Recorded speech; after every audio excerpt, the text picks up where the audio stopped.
Assalamualaikum warahmatullahi wabarakatuh. Encik Azmi, pengurus di Pusat Khidmat Saudara Fauzi, yang di-Pertua Majlis Perbandaran Ampang Jaya, Tuan Izzy Farouk, OCPD Ampang Jaya, pegawai-pegawai daripada MPAJ, pegawai-pegawai daripada IPD Ampang Jaya, wakil-wakil penduduk, saudara-saudari yang hadir sekalian. Saya sebenarnya tak nak bucak panjang kerana kita nak dengar dan bagi ruang kepada penduduk. Dan sebab untuk makluman Saudara Fauzi, Tuan Farouk, saya ada sedikit kekangan masa lah. Maksudnya di antara mengimbangkan tugas di kementerian, kemudian tugas politik, pilihan raya nak datang balik dah ni, bulan 6 lah. Dan juga tugas saya sebagai ahli parlimen. Jadi selain daripada majlis ataupun program yang saya berjumpa dengan penduduk, tapi sebaiknya juga setiap 3 bulan kita ada ruang sebegini supaya saya boleh dengar terus. Kadang-kadang mungkin kalau saya dengar daripada pegawai-pegawai saya di pusat khidmat, semua berjalan baik. Selalunya macam itulah kan. Jadi ruang ini supaya kalau ada masalah, ada perkara, ada aduan yang telah dibuat beberapa kali tapi tidak ada penyelesaian, dia selalunya kalau ahli parlimen kena dengar terus, dan satu Malaysia menonton, dia akan dengar, dia akan ingat bahawa ada benda yang perlu diselesaikan dengan cepat kan.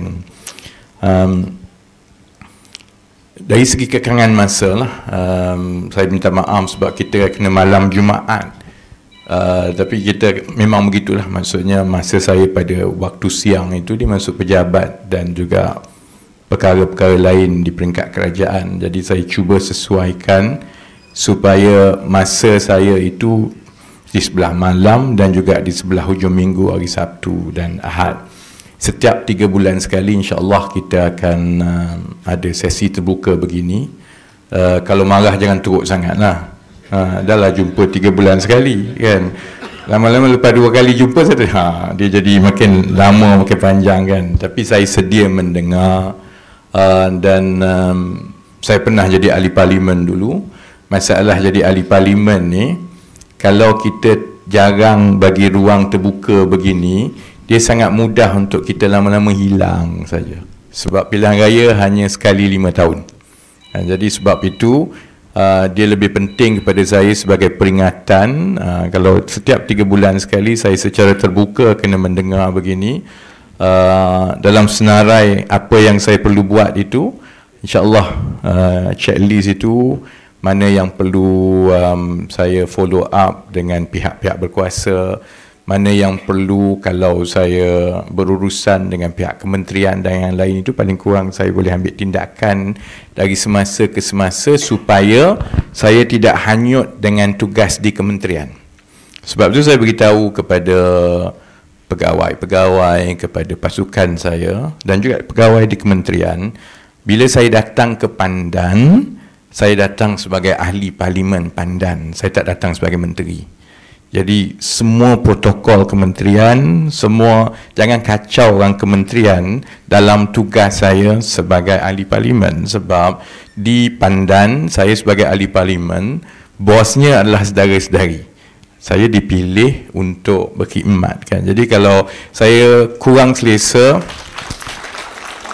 awal-awal ni, sebab ada protokol dan sebagainya, saya faham di pihak kementerian dia ada protokol dia, selalunya mana menteri begitu dia kena ikut, dia kena buat kan. Jadi daripada tahun hall pertama ini, saya harap kita semua biasakan diri. Sebab itu sebarang makluman dan sebagainya kalau di Pandan, memang saya maklumkan hanya merujuk pada saya sebagai ahli parlimen, bukan sebagai menteri. Menteri itu tugas di persekutuan. Di sini saya ahli parlimen, dan saya tak nak ada jurang yang bila dah jadi menteri itu dia dah tak jadi ahli parlimen. Dia turun ke kawasan sebagai menteri, sebab connotation, maksudnya gambaran itu lain kepada penduduk. Jadi kita kekalkan begitu. Jadi kepada sahabat-sahabat daripada pihak berkuasa, memang permintaan saya supaya kalau saya sampai di Pandan, ada perjumpaan, ada program di Pandan, memang saya nak habiskan masa dengan pihak berkuasa di Pandan supaya tidak dicampur yang di Kementerian dan Persekutuan itu bila saya ada di Pandan. Kalau tidak dia bercampur aduk semua kan. Seterusnya juga maksudnya selain daripada setiap satu kali setiap 3 bulan, insyaAllah saya sedang jadualkan dalam setiap 2 minggu tu, tapi sebelah malam lah saya ada di pusat khidmat. Siang tu maaf lah ya, kalau saya ada di pusat khidmat siang hari waktu Isnin ke Jumaat, maksudnya saya makan gaji buta. Sebab saya juga ada tanggungjawab harian di kementerian, jadi saya kena lalui yang itu. Weekend selalunya dia banyak program. Jadi kalau saya buat, saya berada di pusat khidmat pada hari Sabtu dan Ahad. Selalunya hari Sabtu dan Ahad itu banyak program-program penduduk yang saya kena hadir. Jadi tempoh hari, masa yang paling baik selalunya ialah malam. Jadi saya akan tentukan sama ada malam Rabu ke, ataupun sebaiknya malam Rabu lah, sebab kalau Jumaat ni dia jam sangat orang nak datang kan.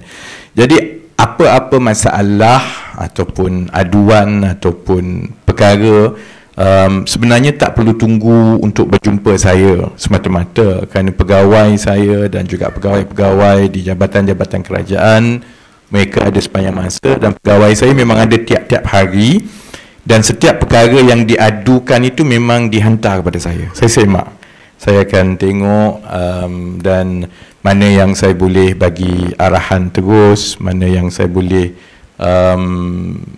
campur tangan terus, saya akan teruskan tanpa perlu jumpa saya. Tapi saya juga faham ada perkara-perkara yang penduduk lebih gemar untuk berjumpa sendiri. Jadi cuma waktu itu besar kemungkinan dalam 3-4 jam waktu malam hari Rabu, insyaAllah kita akan mula mungkin minggu depan, setiap 2 minggu sekali.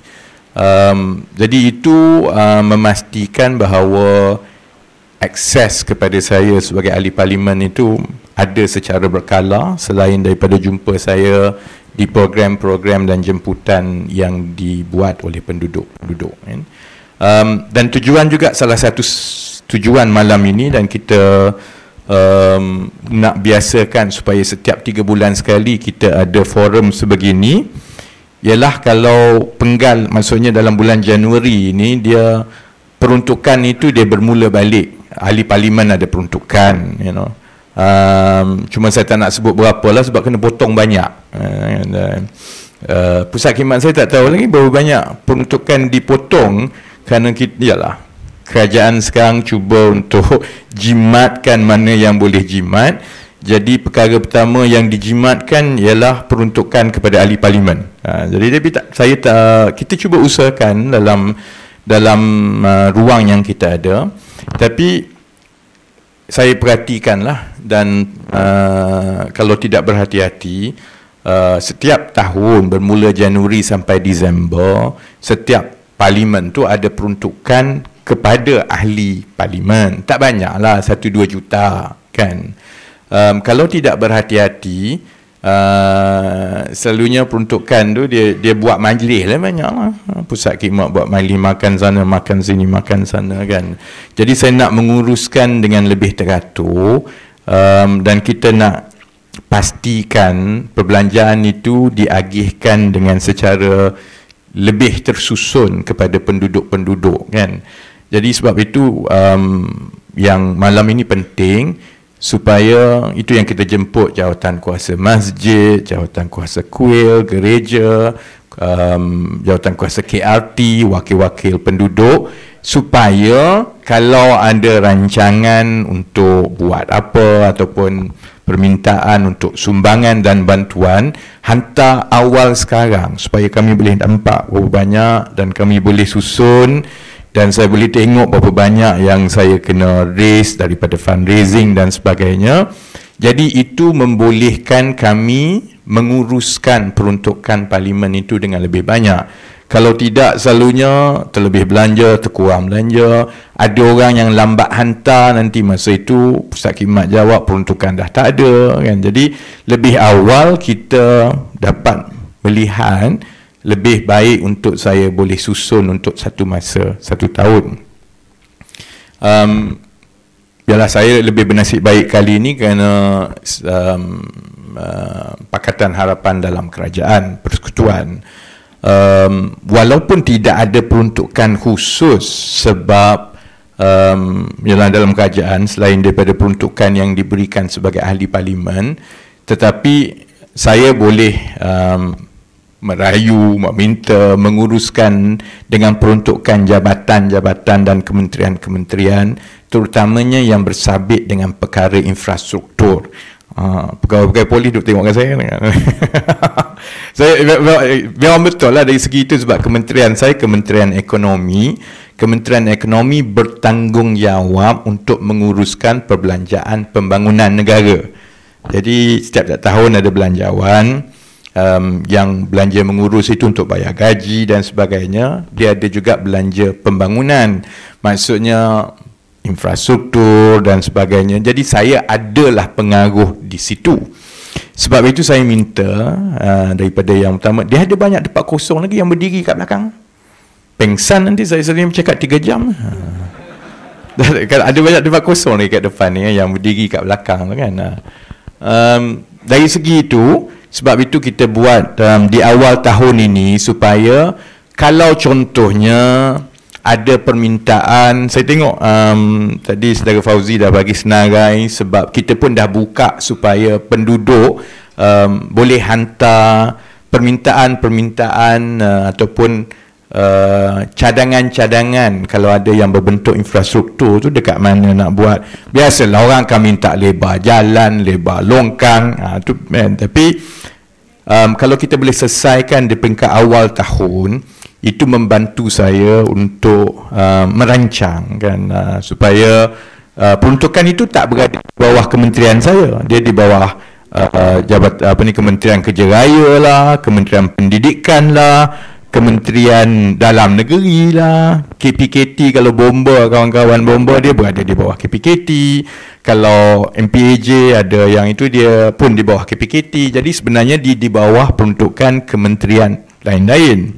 Tapi oleh kerana saya yang kementerian saya menguruskan dari segi perancangan pembangunan itu, dia memberi ruang kepada saya untuk berbincang dengan kementerian-kementerian lain lah kalau ada projek-projek yang padan dengan peruntukan dan juga sesuai dengan keterdesakan. Maksudnya memang benda ni perlu diberi keutamaan, teruk sangat dah.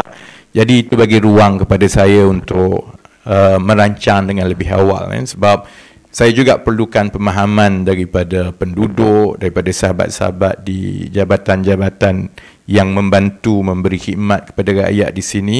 Benda tu tidak berlaku sekelip mata.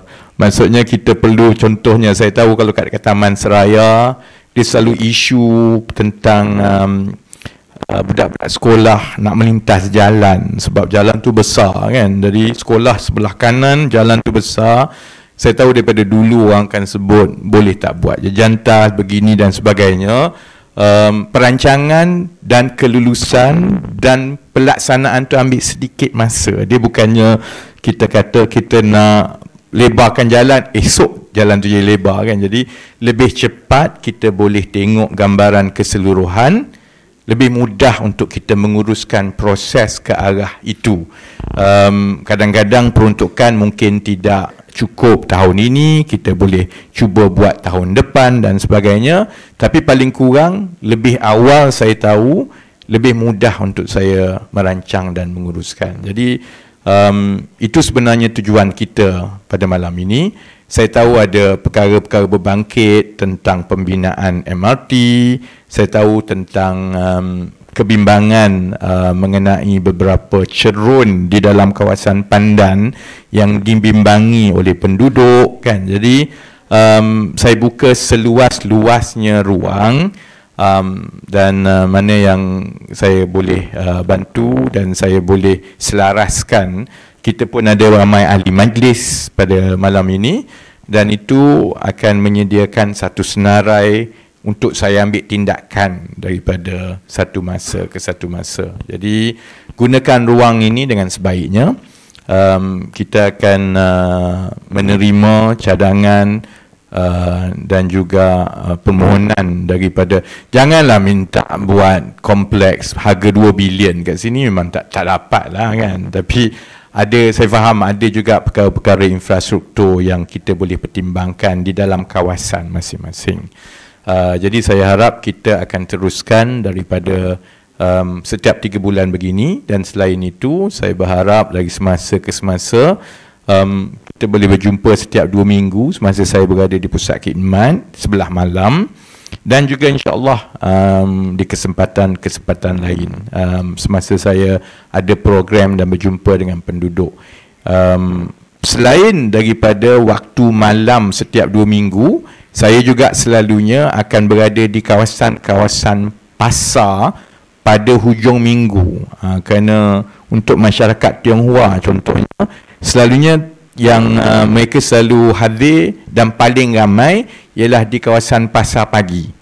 Jadi akan ada jadual yang saya berada di pasar pagi, kalau tak di Pandan Perdana, di Taman Muda, kerana itu selalunya lebih mudah untuk penduduk berjumpa. Kalau yang Melayu, selalunya saya dari semasa ke semasa ada kaunter khidmat di waktu pagi di Kompleks Muhibah. Dan kita tengok kawasan-kawasan lain, yang itu saya bergerak daripada satu kawasan ke satu kawasan jugalah. Jadi maklumat itu semua boleh didapati daripada Facebook saya, daripada kain rentang yang ada dari semasa ke semasa. Dan insya-Allah kalau semuanya berjalan dengan baik, itu boleh membantu saya mengimbangi di antara tugas saya sebagai menteri dan juga tugas saya sebagai ahli parlimen, kerana saya faham masa dulu pun saya orang biasa, antara perkara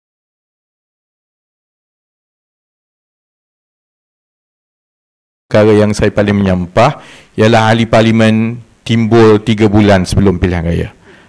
Tapi saya perlukan disiplin itu daripada awal bulan Januari ini, supaya bila dia dah jadi disiplin dan rutin, benda itu memang saya tahu tiap-tiap minggu saya kena ada di situ, saya kena berjumpa penduduk di waktu konstituensi klinik dan sebagainya. Jadi akhir sekali, sebelum saya serahkan kepada Encik Azmi, terima kasih kerana hadir pada malam ini, dan saya juga ambil kesempatan untuk terima kasih kepada semua jabatan-jabatan yang banyak membantu daripada dulu, daripada MPAJ, kepada pihak berkuasa polis, kepada Jabatan Bomba, kepada jabatan-jabatan lain, dan insya-Allah kita uruskan yang terbaik dalam kemampuan kita dan dalam keadaan kewangan yang kita ada. InsyaAllah mana yang mampu kita buat, kita selesaikan satu demi satu, insyaAllah. Jangan. Parti Amanah Kawasan Hang Tuah Jaya melancarkan kempen memungut derma untuk dana pilihan raya negeri Selangor, Pulau Pinang, Negeri Sembilan, Kelantan dan Terengganu yang dijangka diadakan tidak lama lagi. Sudilah kiranya menghulurkan derma untuk kami membantu kempen di ke-6 negeri tersebut.